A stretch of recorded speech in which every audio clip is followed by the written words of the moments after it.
Deus é poderoso para fazer infinitamente mais do que tudo que pedimos ou pensamos, segundo o seu poder que habita em nós. A matéria-prima para o teu milagre, ela não vai vir, ela já veio.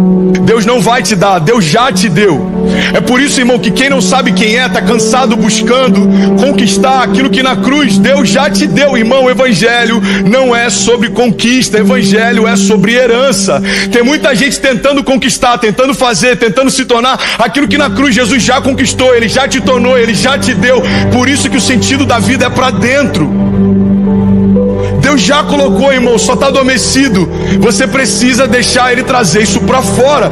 As respostas já estão dentro, a identidade já está dentro, o desígnio já está dentro. Agora, sabe qual que é a loucura? A gente está fraco por fora porque a gente está fraco por dentro. A gente está em crise do lado de fora porque a gente está um caos do lado de dentro. Cara, isso é muito forte. A gente está com medo do lado de fora porque a gente ainda não foi ativado do lado de dentro. A gente está fraco do lado de fora porque na verdade estamos fracos do lado de dentro. Você percebe Paulo em cadeias, em cárceres, escrevendo cartas que hoje são as bases do Novo Testamento. Vai falar para Paulo que o problema era o que cercava ele. Paulo, irmão, está dentro de uma prisão cantando louvores, as portas se rompem. Paulo está dentro de uma masmorra, de uma prisão, escrevendo cartas que a gente lê e são a base do Novo Testamento até hoje. Paulo naufraga, chega numa ilha, picado por uma serpente, começa a curar pessoas. Não tinha tempo ruim para Paulo. Por quê? Porque os tempos eram favoráveis? Não, porque ele não era mais refém do tempo. Ele fala, agora eu considero viver é Cristo, morrer é lucro. Irmão, Paulo entendeu que o sentido da vida era para dentro. Havia um leão que despertou dentro de Paulo.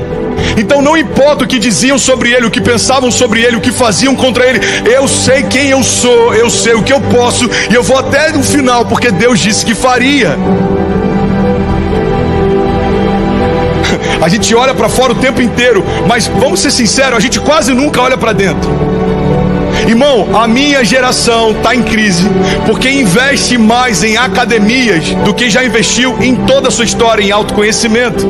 Investimos em estética muito mais do que investimos em essência. Pessoas lindas por fora, vazias por dentro. Por quê? Porque a gente gasta muito tempo olhando para fora e a gente quase nunca gasta tempo olhando para dentro. Tem muita gente achando que no próximo estado vai viver algo novo. O problema não é o estado que você está, não é o estado que você mora, o problema é o estado que você está. Não é a Flórida que vai mudar a tua história. Não é o calor da Flórida que vai te alegrar. Não é o frio do norte que vai te abater. Não é a prosperidade da Califórnia que vai te abençoar. É o estado que você está, irmão.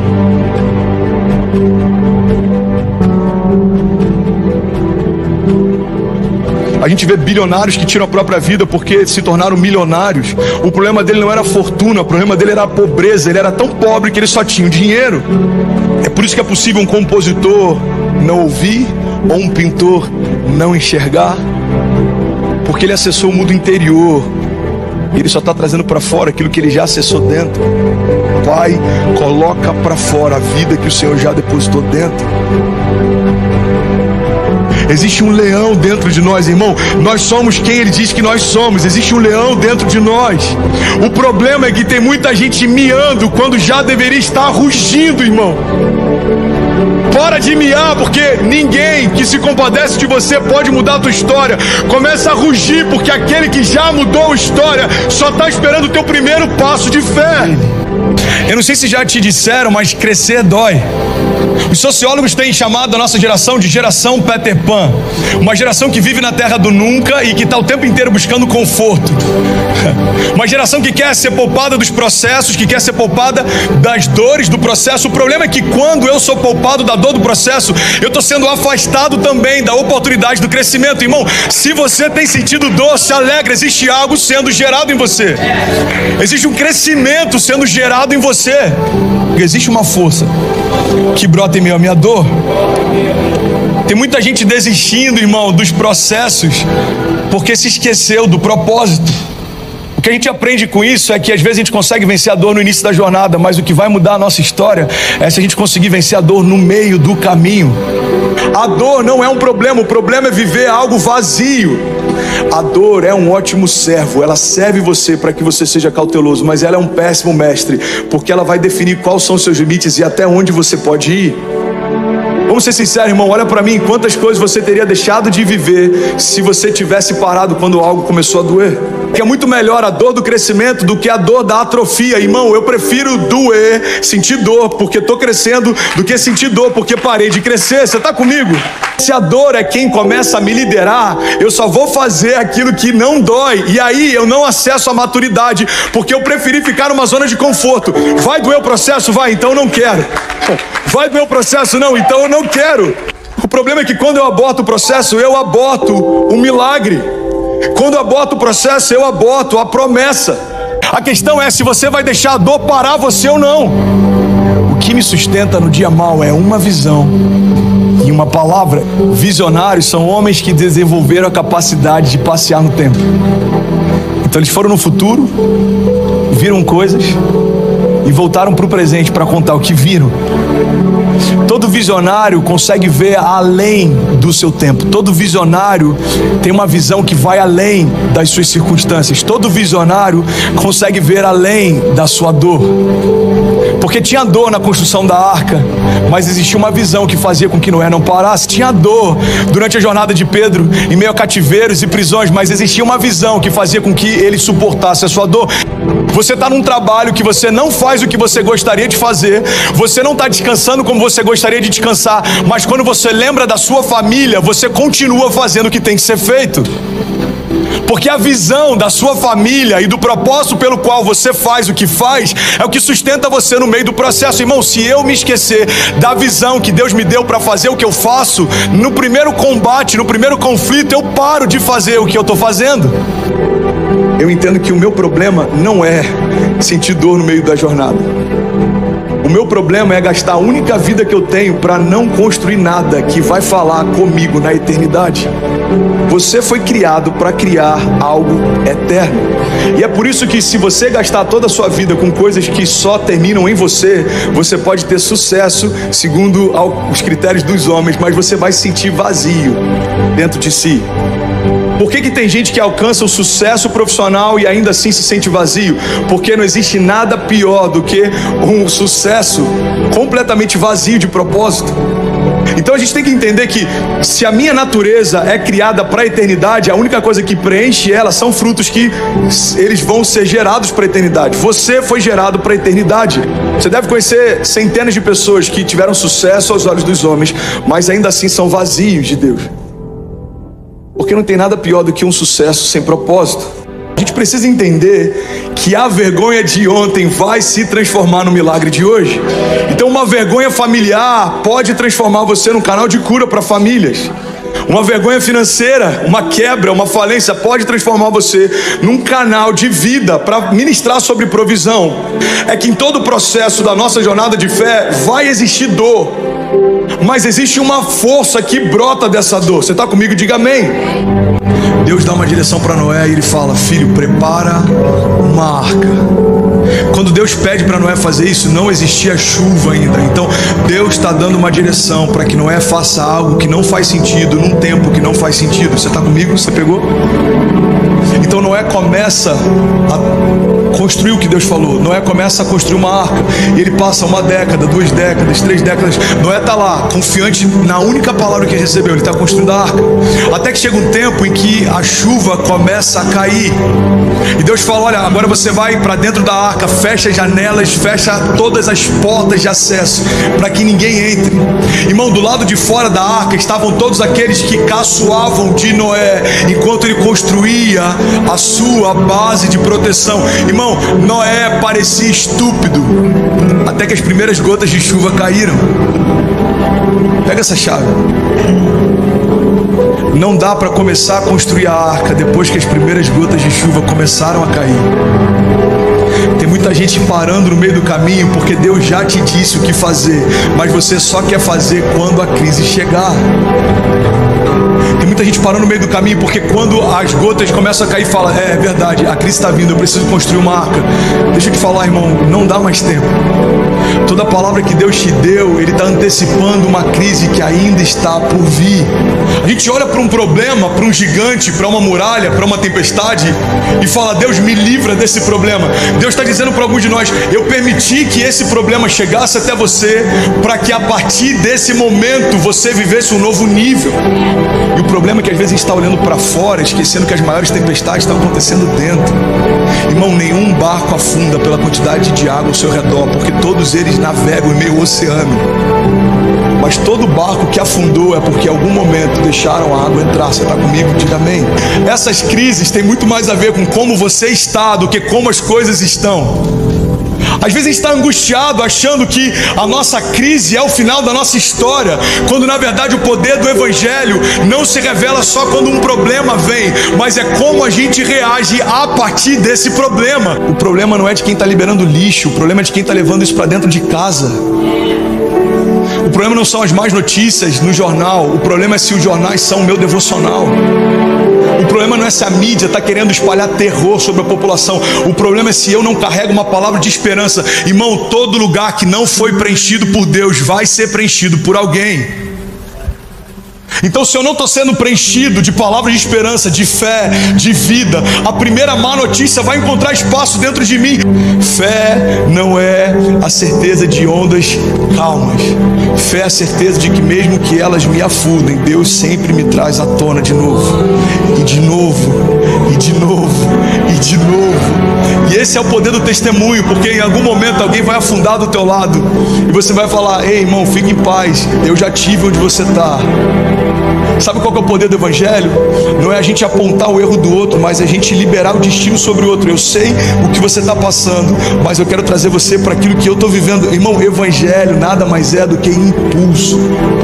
É você pegar alguém que está lá embaixo e trazer para a mesma altura que você está. Não tem vergonha em recomeçar, irmão. A vergonha é olhar para o meu problema mais do que a minha promessa. A vergonha é esquecer que dentro de mim existe a própria vida de Deus. Irmão, não tem vergonha em passar por dificuldades, mas você não pode parar em meio a elas. É normal, é normal. Porque a fé, ela precisa ser falada, se a gente espera que ela também seja vivida. Quantas vezes a gente vê Jesus perguntando para alguns homens: ei, o que você quer? Porque na verdade ele queria ouvir daquele homem: o que você crê?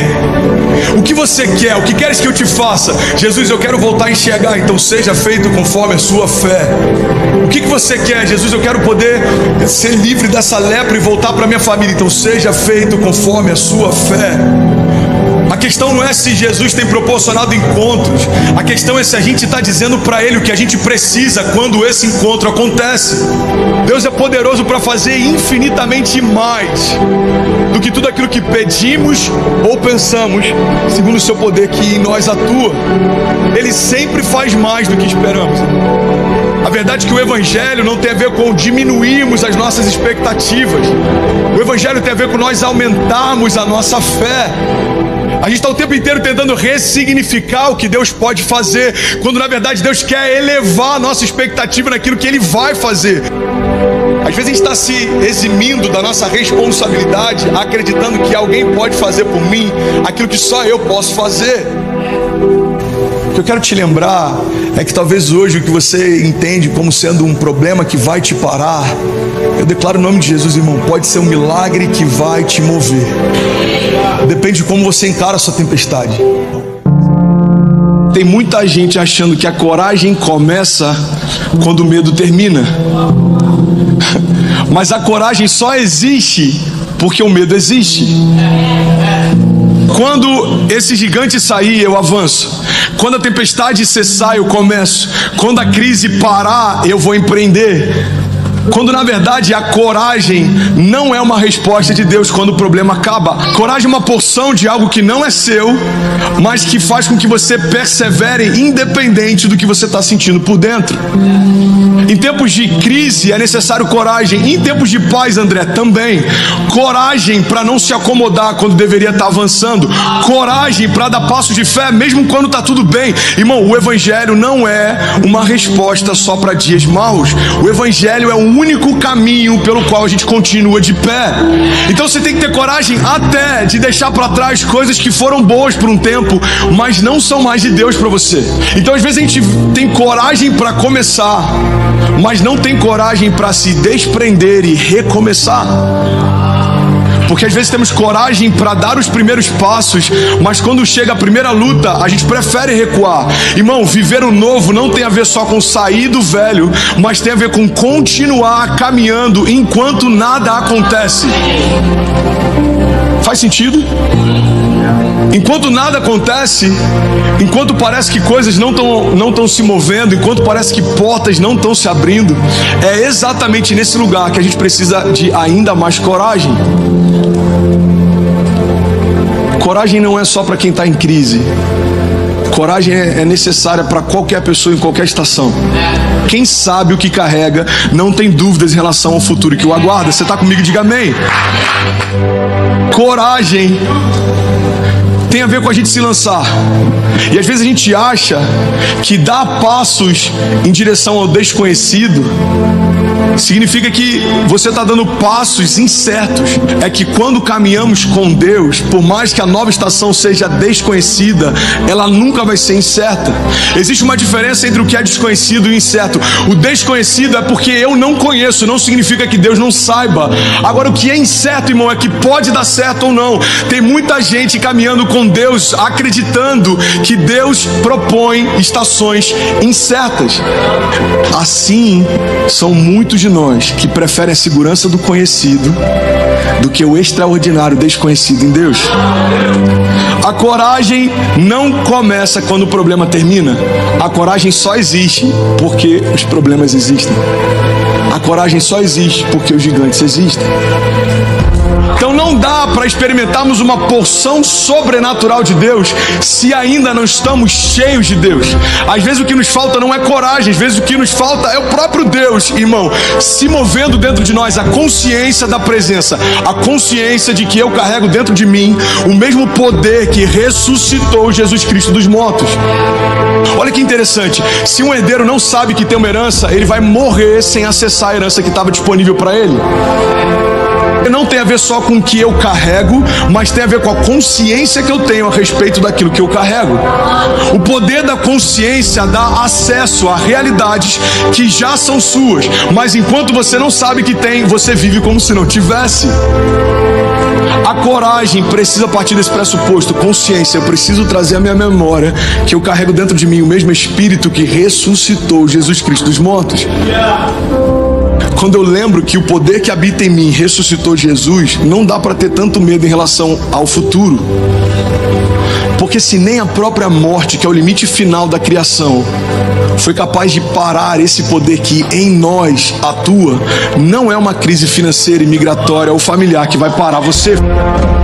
Cuidado com seus pensamentos, porque eles se tornam palavras. Cuidado com as suas palavras, porque elas se tornam ações. Cuidado com as suas ações, porque elas se tornam hábitos. Cuidado com seus hábitos, porque eles se tornam o seu caráter. E tome muito cuidado com o seu caráter, porque eles se tornam o teu destino. As nossas ações, elas podem ser planejadas, as nossas ações, principalmente nas redes sociais, podem ser editadas, filtradas, selecionadas, mas as nossas reações são genuínas e as nossas motivações também. Mudar a perspectiva, mudar a nossa mente, mudar a nossa mentalidade, as nossas motivações, tudo isso que eu estou te propondo não acontece na força do braço. A gente não pode apertar um botão e a nossa mentalidade muda. Sabe, o tipo de pensamento que você tem diz muito a respeito do tipo de vida que você vai viver. É a tua mente que está sendo vencida, é o nosso campo de batalha, é lá onde muita coisa é definida, é lá onde muita coisa é liberada, é lá onde a criação que seus filhos vão ter vai ser definida. Existe um sistema, e esse sistema é composto por pensamentos, perspectivas. Esse sistema é a nossa mente, e a forma como ela tá vai definir o que a gente faz e por que a gente faz o que a gente faz. É por isso que mais importante do que as nossas ações são as nossas motivações, porque as nossas ações podem ser calculadas, irmão. Você pode ser o opressor que o teu pai foi, ou você pode ser alguém que você desejava que o seu pai tivesse sido e ele nunca conseguiu ser. Você pode ser para tua esposa aquilo que você viu o teu pai fazendo e você rejeitava, ou você pode ser para ela alguém que você nunca viu o seu pai ser. Quando a gente define o tipo de pensamento que tem, a gente vai definindo que tipo de história a gente vai construir. Por que eu estou passando por crise? Então, irmão, eu não sei. Eu só sei de uma coisa: quando você vencê-las, você vai sair muito mais fortalecido do que antes delas. As crises não alteram o nosso caráter, mas elas revelam o nosso caráter. Então vamos parar de usar a crise como justificativa para a gente não caminhar segundo a altura da identidade que tem. O problema não é a crise, o problema somos nós.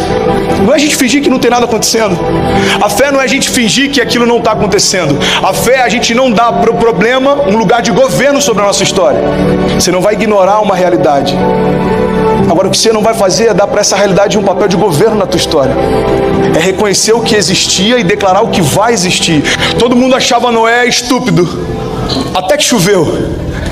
Noé começa a construir algo que não fazia sentido, para um propósito que não fazia sentido, mas Noé passou a enxergar as coisas segundo a dinâmica com que Deus enxergava também. Eu fico imaginando as pessoas passando por Noé e falando: cara, deixa de ser estúpido, você está construindo algo para uma chuva que nunca existiu.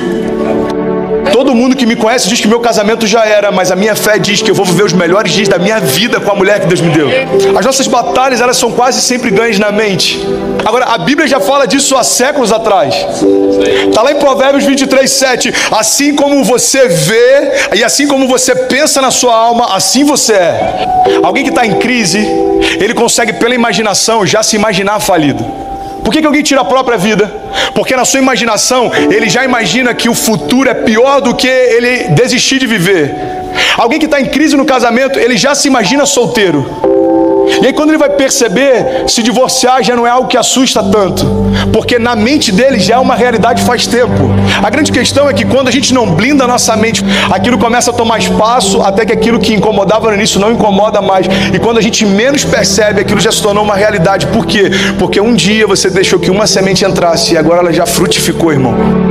Quando a gente está procurando fora do nosso casamento aquilo que Deus já liberou para você dentro do teu casamento. Quando a gente está procurando fora de Cristo aquilo que Deus já te prometeu e liberou para você em Cristo. Muda os teus pensamentos e começa a enxergar o que te cerca de outra forma, e você vai perceber que você está se cansando para conquistar algo que você já recebeu. A fé não é a gente murmurar do que a gente tem, é a gente declarar o que vai ter. Entenda isso. O meu casamento não é o que Deus me prometeu, então ainda não é o final da minha história. Quer um convite para enxergar suas crises de uma forma diferente? Toda crise carrega sementes sobrenaturais. Você está vivendo a maior crise da tua história? Então celebra, porque no meio da maior crise da tua história você vai viver o maior milagre da tua história também. Se os teus olhos forem bons, todo o teu corpo terá luz. A forma como você enxerga o mundo vai mudar o mundo dentro de você. Não diminua a tua expectativa, aumenta a tua fé. Não diminua a tua expectativa para ela se acomodar dentro da tua rotina, não, aumenta a tua fé. Deus, tudo que eu preciso é um milagre, então continua crendo no milagre e já começa a agradecer por ele. Pessoas esvaziadas da expectativa num Deus que pode todas as coisas têm crido mais em impossibilidades do que aqueles que carregam a própria vida de Deus dentro de si. Eu quero falar um pouco com vocês sobre essa vida abundante, sobre a preocupação de Deus em fazer com que a nossa vida nessa terra, a nossa passagem por aqui, seja algo inspirador, seja algo extraordinário, algo incrível. Se nós desejamos obter uma vida abundante, vamos precisar reunir estratégias para lidar com os momentos difíceis, com os momentos de adversidades. Eu não sei se você gosta de UFC ou do MMA, mas uma das coisas mais importantes de um grande lutador é o que fazer depois que uma boa pancada no queixo. Como se comportar depois de uma pancada feia, uma perda grande, uma adversidade muito intensa. Hoje eu quero ver com você essa vida abundante, esse ensinamento bíblico de como nós podemos reagir ou recomeçar depois de uma grande crise. Crises, elas estão aí para serem vencidas ou para vencer. A vida é dura para quem é mole, certo? Se você acha que há um complô contra você e que só você que sofre, mantenha mais diálogo e você vai descobrir que não há uma trama no mundo contra você. O que Deus precisava fazer para nos dar vitória, Ele já fez. Agora depende de uma posição sua. Se nós queremos vencer, muitas vezes teremos que fazer leituras, observarmos o ambiente. O que você está fazendo? Você está com um problema profissional? Você está precisando de um emprego? É isso, de um trabalho. Tem coisas e para se resolver e você recomeçar, tu tem que tirar de dentro de tu. Se não está acontecendo nada na sua vida, não é por isso que Deus não é Deus. Porque às vezes você não cria um ambiente para as coisas acontecerem na sua vida. Muitas pessoas não recomeçam porque querem levar para a próxima fase coisas que tem que ter ou que tem que ficar na fase anterior. Pessoas que tem que ficar na fase anterior, que não pode ir para a próxima fase com você. Pare de chorar por aquilo que deveria ter saído da sua vida há muito tempo e Deus tirou. Aprenda a lidar com as fases. Chega um tempo onde você tem que sair para viver o incrível, o extraordinário. Muitas pessoas querem ficar no conforto. O que está te prendendo lá atrás? Aprenda a deixar isso e ir para a próxima fase da sua vida. Deus está esperando você fazer o que nunca fez, para você viver o que nunca viveu. Pare de reclamar das coisas que não acontecem na sua vida. Você está entendendo? Então não é fácil, nunca é fácil para ninguém. Só que nós não conhecemos a história de todo mundo. Nós só conhecemos e a nossa é muito dura. E você quer ser um vencedor e recomeçar? Tem que trabalhar. Você quer recomeçar a sua vida? Trabalhe e construa uma história. Muito mais que esperar o milagre, você pode criar um ambiente, um cenário para que ele aconteça. O maior profeta do seu futuro é você mesmo. Você só tem uma oportunidade de viver, só essa. Numa vida única, curta e rápida, você só tem uma possibilidade: vencer. Evite o erro. Tudo que você plantar, você vai, e o plantio é opcional. Você planta o que quer, mas só pode colher o que plantou. E você sabe que é o pior do plantio? É que na hora de colher, o negócio aumenta para os dois lados. Se tu fez coisa boa, na hora de colher, tu faz algo bom, tu colhe algo sensacional. Agora, se tu fez uma besteira, segura, porque na hora de colher as besteiras parece que multiplica. Olha o que está acontecendo comigo, porque plantio, o negócio é recalcado, sacudido, transbordante, tanto por bom como por ruim. E sabe qual é o grande problema nosso? Nós olhamos para um vencedor e só olhamos para seu momento, nós não olhamos para a sua história. A maioria das pessoas acha que nós já nascemos tendo e fazendo o que fazemos. O que você precisa? Para ser um vencedor, você precisa andar num carro extraordinário, porque você acha que é essa a imagem que você vai vender? Você quer morar numa mansão?